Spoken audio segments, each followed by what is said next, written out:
I wouldn't comment on a player or another team, just being appropriate for me to do it against league rules. So understand the interest in that, and I've seen all the headlines that are being written out there, but wouldn't comment on that. It's good to catch up with Bob. He's had a great first year there. We've had good discussions with Terrell himself through the offseason. He and I have spoken a number of times. He and you have spoken. We do have some meetings set up with his representatives, and we'll see what happens there. We're still looking forward to working towards finding some middle ground with Terrell to bring him back and have him as a Cleveland Brown for a long time. I think it was a connection that Mike and I had early on. I wouldn't get into that. Thanks. His vision for building a football team is very similar. Well, Crow's under contract, obviously, through the RFA tag, and we'll work to see if we can find a longer-term deal for him. And right now, I think as he plays through the season, this offseason through the tag, we'll wait and see how that plays out.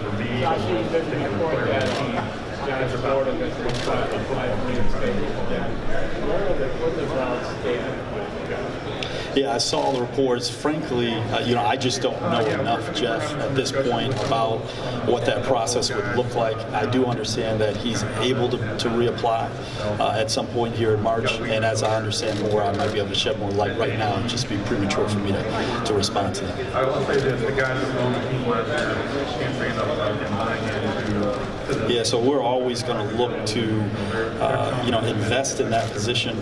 I think we've got 3 young guys on the roster between Robert, Cody, and Kevin that we're excited to have back. Moved on from Josh, obviously, this offseason.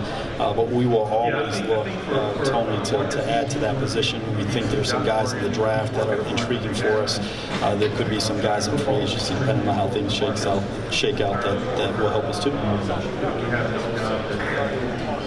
We're going to go I think at every position you want to have somewhat of a mixture between veteran players and younger players. I wouldn't look. We don't look at it that way, to be honest. I think we'd like to have Terrell back, and that's a priority for us. That said, we're not going to panic if he's not back also. But he's a good player, worked hard. We think he fits within our system, had a lot of success here with our coaches. So we think this is a great place for him to continue his career. I appreciated his remarks, with the press about wanting to stay in Cleveland, and then it's on us, in this process here to try to make sure we can exhaust all options to make that happen.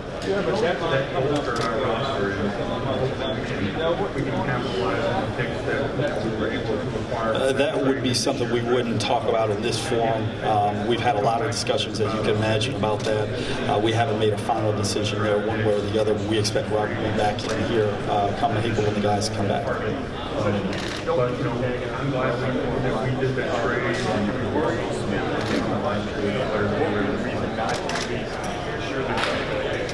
Yeah, I think the reality at this point is that if you're not going to tackle the guys are effectively in free agency, and they'll be solicited by other teams, through the week here in Indy. We're realistic about that and understand that piece of it. But we work through the process with Terrell and his representatives. As I said, he's a priority. We won't be panicked if things don't work out and he's not on the roster. I wouldn't characterize it that way. I think we want to have him here as long term, as opposed to kind of a 1-year temporary option. And I think Terrell's, and my conversations, he understands where we are with respect to. We value him a lot.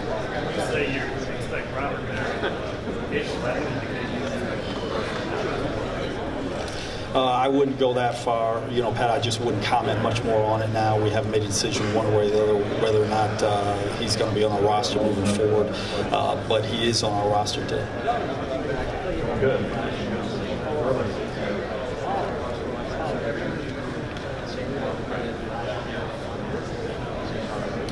Yeah, we do like the trade, and it positioned us understanding where we were as a roster, understanding that we were passing on, an opportunity to take a player or two, whether it's Bosa or Wentz or have you, and you tip your hat to Carson Lee. He came in and played well for Philadelphia and seems to be a quarterback with a high upside. I think this is a trade that probably, when we look back, will work out for both teams.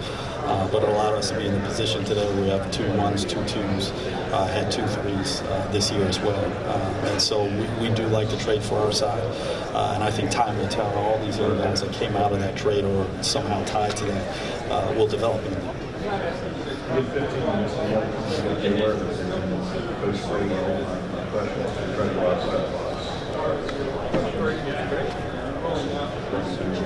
I wouldn't comment on that in this form and be inappropriate against the rules.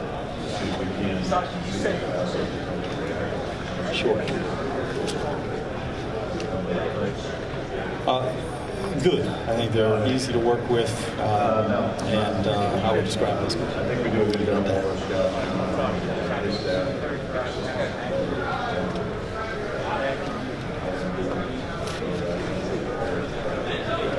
Yeah, I think for us, we're going to look at every opportunity, including free agency, to improve our team.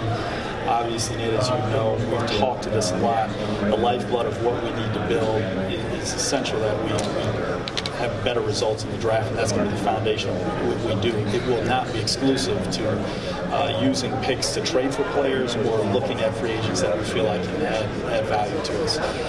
So we'll explore what opportunities are out there, when opportunity arises on March 7th, 8th, 9th. And that's how I would leave it. I think a lot of that gets dictated by the market.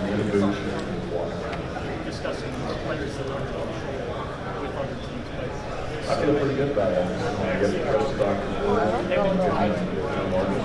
This is a backdoor Garoppolo question. This is what you're asking me.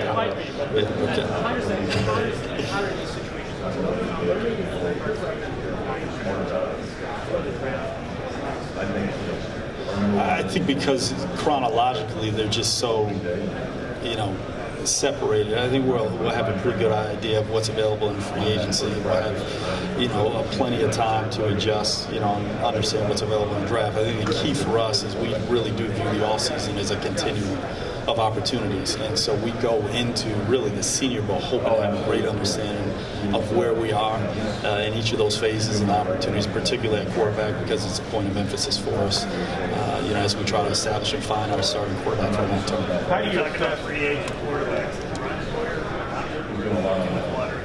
I wouldn't talk again about another guy that's not a free agent at this point.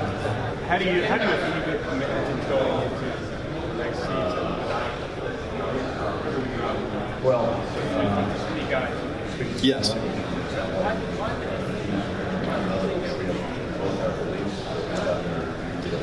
So that could be the reality that we're faced with.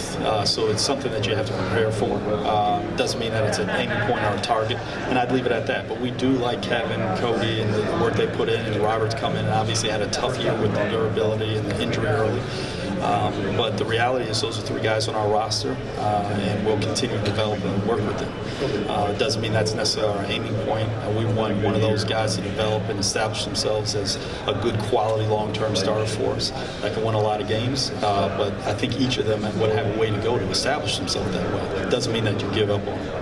How do you assess the quarterback position as a whole in this draft class? Does it look like a group to you that maybe no matter who you get, it's a developmental guy?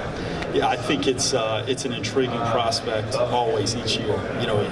There's years where I think the group of people or the consensus is it's a strong quarterback class, and sometimes those don't pan out. And there's other years where there's a guy who shows up Dak last year, who would have sat here this year and said that's the guy that needs to be the top 5 pick.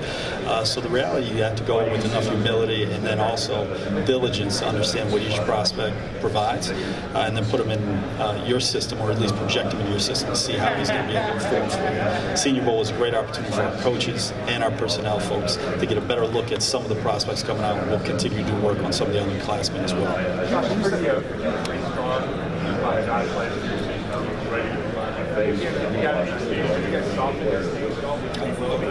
We haven't, and we've really been focused, Scott, to be honest, until we saw some of the reports recently on the guys that are on the roster. On occasion, I would check in with Josh and Hugh Wood just personally because we care for the young man. But beyond that, we really haven't sat down to talk about what it would be like if he gets back in, or even taking the time to understand exactly what that would look like. And I think that's a pretty complicated process at this point, given kind of his history. So it would be largely speculative at best, and we've got a lot of guys to focus our attention on. You talked about trading picks for players. The fact that you would have them as not a cost control and option for less years, is that Did you see that? I missed the central part of your just question. like the fact when you trading picks for players, the fact that you wouldn't have them cost control for as many years, is that what you're thinking? Yeah, absolutely. I wouldn't call it necessarily a deterrent. You just factor that into the valuation. So I don't think anybody thinks Jamie Collins is a third-round talent. It's just when you look at kind of the number of years under control under his contract, what you're trading for, how long you may or may not have him on your roster, certainly factors into some of the discussions you had with other teams. But for us, I mean, we want to emphasize guys who are, kind of entering their primes or in their primes or younger, just because where we are as we build our roster. Be able to have it be a little bit before them, as long as you're getting a certain stride, you don't mind the fact that you're not going to have it for as many years. Yeah, no, and then obviously you have a chance to extend them and want to understand your chances at doing that as well. But we really like the Collins trade. I think it worked well for New England, worked well for us. Really talented player, passionate about football, high football intelligence, and incredibly athletic. So we like all those things. Fit within our building, fit with our coaches. He and you, I think, have a good and growing relationship. So we liked everything we saw about him. And he played well, adjusting to a new system, came in, and I don't know how many tackles he averaged, but he was one of our second leading tacklers for the remainder of the season. No, because I think you've seen in time that they've acquired and let go of players for a variety of reasons. But you have to make your own individual evaluations and trust those. And we felt good about Jamie and still do.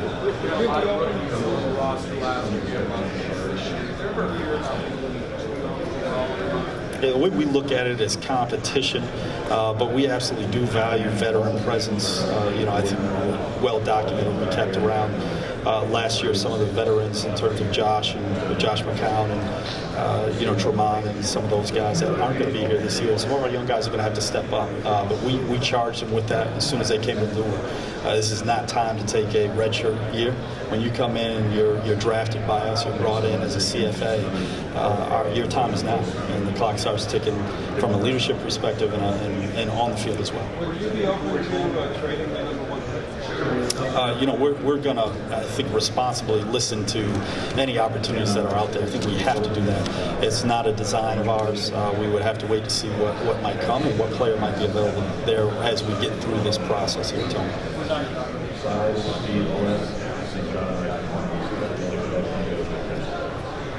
Yeah, I think Corey, had two separate injuries during the year that limited him. But we like the competitiveness, the athleticism, and as he's going to develop, we understood that coming out of Baylor and coming to the league that it's going to take him some time to get to full maturity. But I think you can see the speed, the competitiveness, the ability to make some big plays, and the strength in him. And he's a young player that I think will be good for us for a long time. We project out what his production would have been over the course of the season he would have had without the injuries. He would have had a good rookie year and on his way to a good second year. We expect that from him this year. What do you see in Miles Garrett as a prospect? Good player.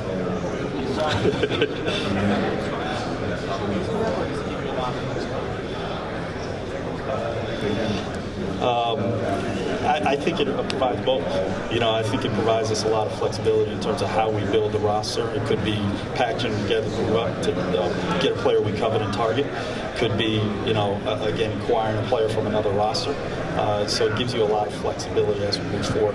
Kind of our worst case scenario, we have a bed of young talented players that we frankly need to build our foundation and move on towards winning. Miles Garrett a lot.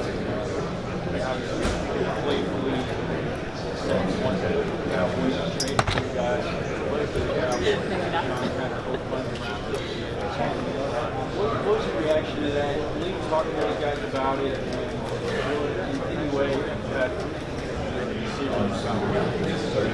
I don't think you can take some of this stuff too serious. We're realistic about where we are as a brand and a roster, but more importantly, I think these are young men who are eager to play in the NFL.